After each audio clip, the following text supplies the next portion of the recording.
Bonjour tout le monde, donc je vous retrouve pour une nouvelle vidéo et cette fois-ci ce sera pour une vidéo carte.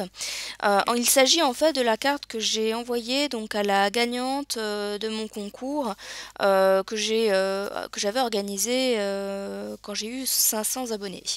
Alors comme vous pouvez le voir, j'ai donc pris une feuille d'un bloc de chez Action qui mesure donc 15 cm sur 30 je crois, du coup là j'ai un doute.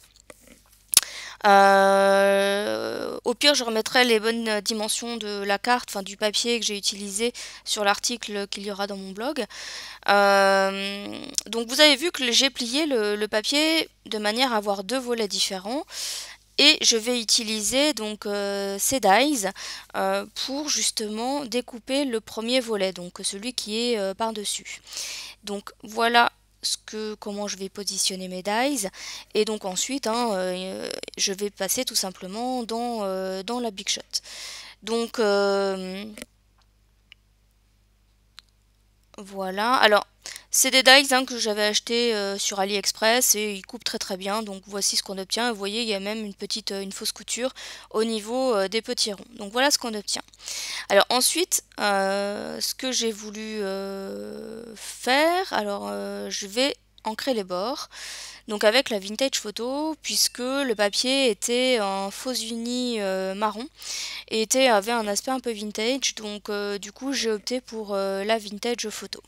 Donc pendant que j'ancre les bords, j'en profite pour souhaiter une très bonne année à toutes les personnes qui regarderont cette vidéo.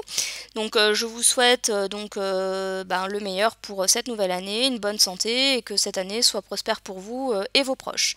Voilà, donc on va repartir maintenant sur la carte. Et comme vous voyez, je vais ancrer, j'ai vraiment ancré tous les bords intérieurs et extérieurs de la carte pour que ce soit plus joli.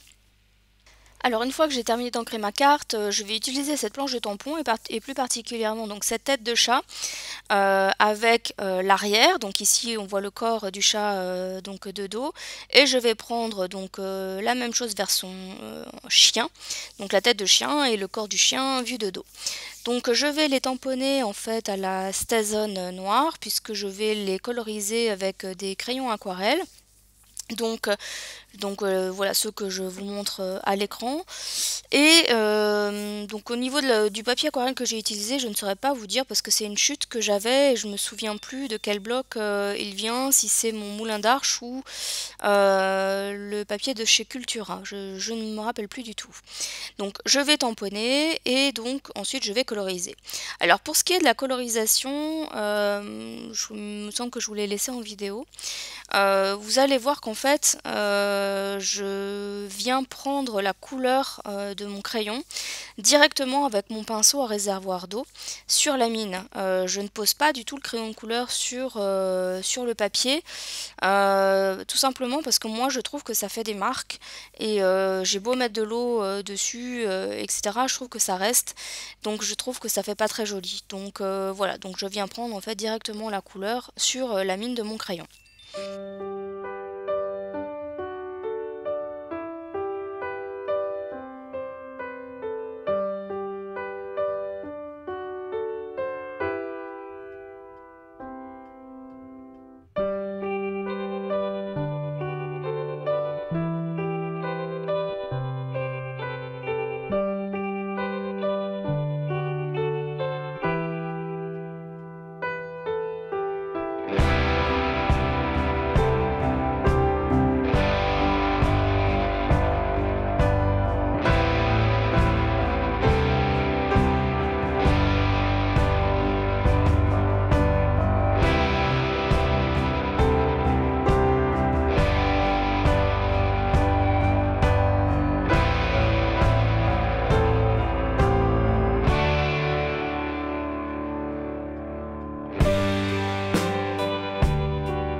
Alors, une fois que j'ai terminé ma colorisation, je vous ai un peu épargné le découpage, enfin le détourage de mes tamponnages, parce que c'est un peu long. Donc je les ai détourés en fait avec un cutter de précision. Et pour finaliser, pour donner un rendu plus joli, je vais passer en fait mon crayon Memento noir sur la tranche du papier pour éviter qu'on puisse voir le blanc en fait, hein, et ça fait un petit peu moins joli. Donc voilà ce qu'on obtient et j'ai fait la même opération, hein, pour l'ensemble de mes tamponnages.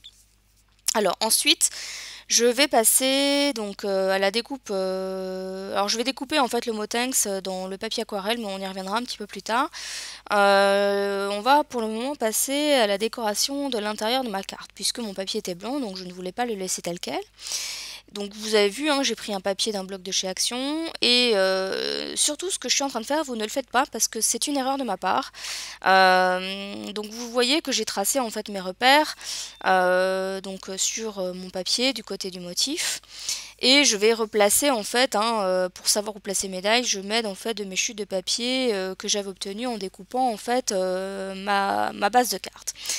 Donc ça, voilà, ça c'est pas trop compliqué à replacer les dies. Vous avez vu, j'avais tracé les ronds, j'ai placé mes chutes de papier et en fait ensuite le dies se met tout seul, donc il n'y a pas de souci et j'ai fait la même chose avec les mini-vagues. En fait, ce qu'il faut pas faire, c'est que moi, vous avez vu, j'ai fait en fait, comment dire, ce que je vais découper, ça va être exactement la même chose que le côté verso de ma carte. Et donc par conséquent, c'est pas ce dont j'ai besoin, puisque ce que je veux, c'est le côté en fait verso. Donc vous allez comprendre, vous allez vite comprendre de quoi je parle quand je vais positionner mes papiers, mon papier sur ma base de cartes. Vous voyez que mon papier en fait il correspond parfaitement mais côté blanc. Or moi je voulais le côté à motif, comme je le positionne là sur ma carte, mais vous voyez que les motifs ne correspondent pas, enfin les découpes ne correspondent pas. Donc en fait, soit ce que j'ai fait, vous mettez en fait votre papier à l'envers, donc au lieu de prendre le papier côté motif, vous le prenez côté blanc et vous tracez vos repères. Soit vous faites comme je vais faire en fait maintenant. Là on est sûr que ça marche puisque c'est comme ça que je l'ai fait. J'ai ouvert en fait ma carte de manière à voir le dos le verso du volet de ma carte, là où il y a les découpes, et je trace mes repères, donc toujours sur le côté à motif de mon papier. Et donc là, effectivement, c'est censé correspondre, quand j'aurai passé mes découpes, c'est censé correspondre.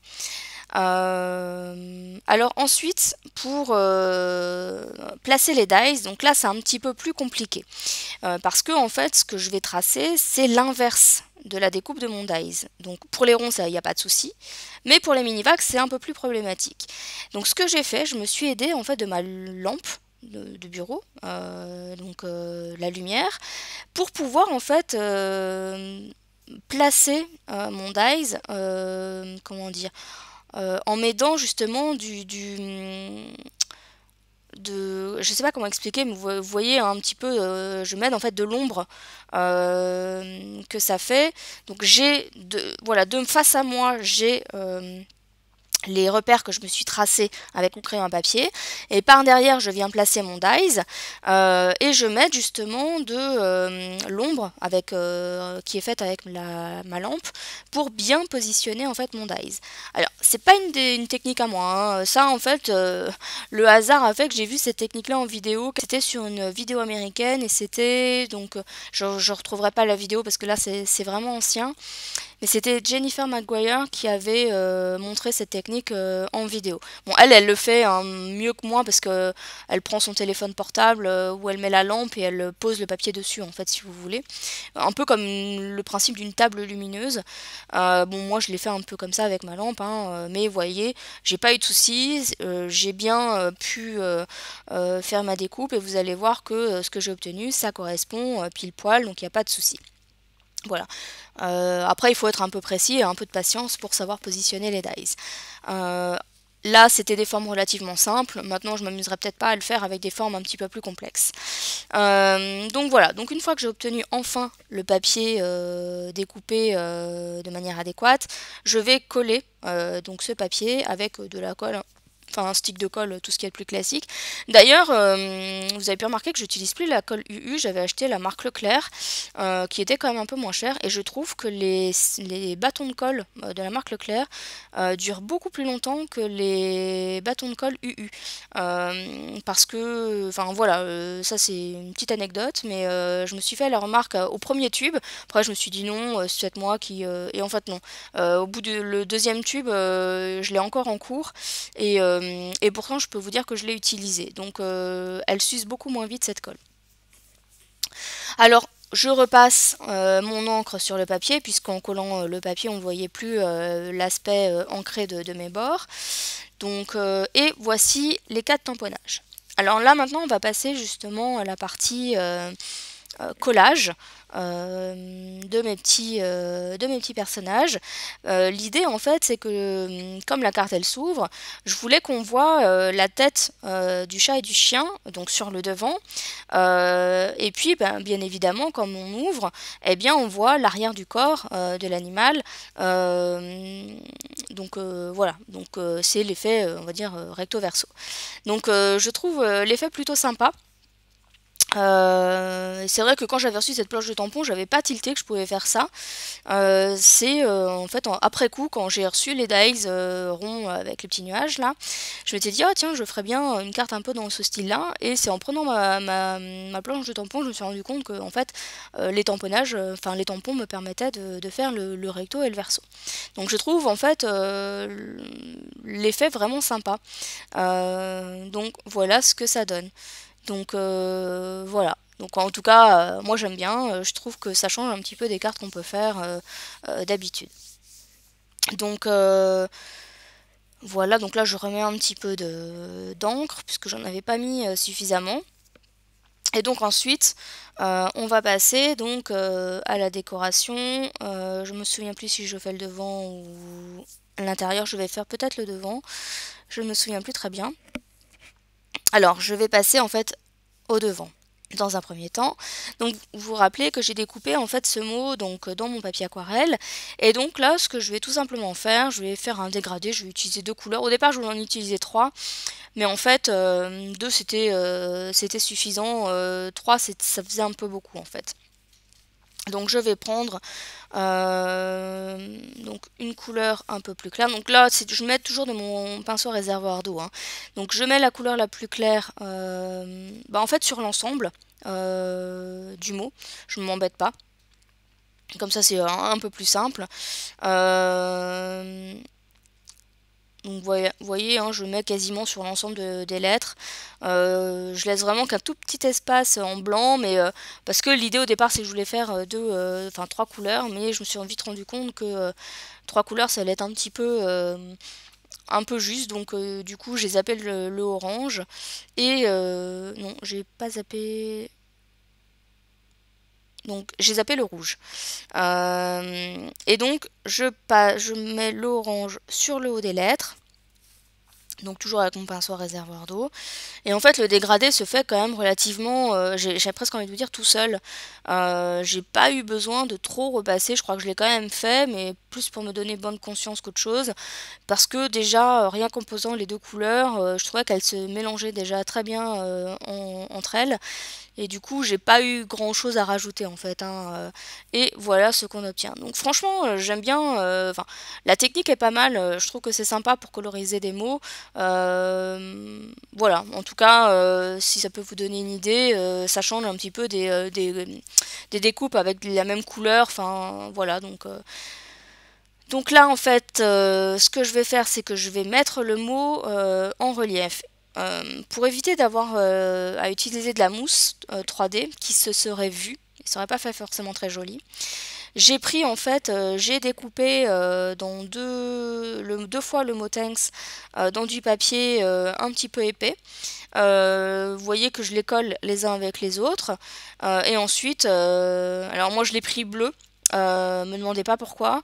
J'avais dans l'idée de repasser en fait la tranche, enfin de faire la tranche en noir, et en fait j'ai oublié. Donc après, ça se voit pas tant que ça, une fois que la carte elle est faite, que le mot il est collé, on voit pas franchement que j'ai collé ça sur du papier bleu. Ou alors faut vraiment avoir le nez dessus.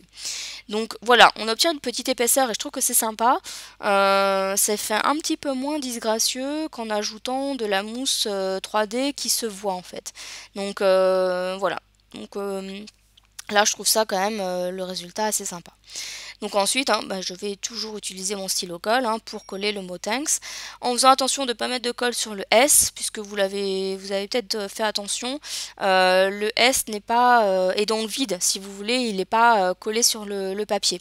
Donc si j'avais mis de la colle, ça aurait empêché l'ouverture de la carte, c'était pas le but non plus. Et donc, ensuite, je vais juste rajouter quelques sequins. Je vais en rajouter 3 ou 4. Pas trop, parce que j'avais pas envie de surcharger. Mais je trouvais qu'il manquait malgré tout quelque chose. Donc voilà, j'ai rajouté quelques sequins. Donc c'est du verre transparent. Et donc je vais le coller, enfin les coller, pardon, avec cette colle blanche qui a une pointe fine. Franchement cette colle j'en suis pas déçue, elle est vraiment bien pour coller les petits éléments ou même les découpes assez fines, elle est quand même vraiment bien. Et donc vous voyez hein, je mets de mon pick me up pour prendre les sequins et les déposer ensuite sur les petits points de colle. Donc vous voyez il n'y a rien de compliqué à ce que je suis en train de faire.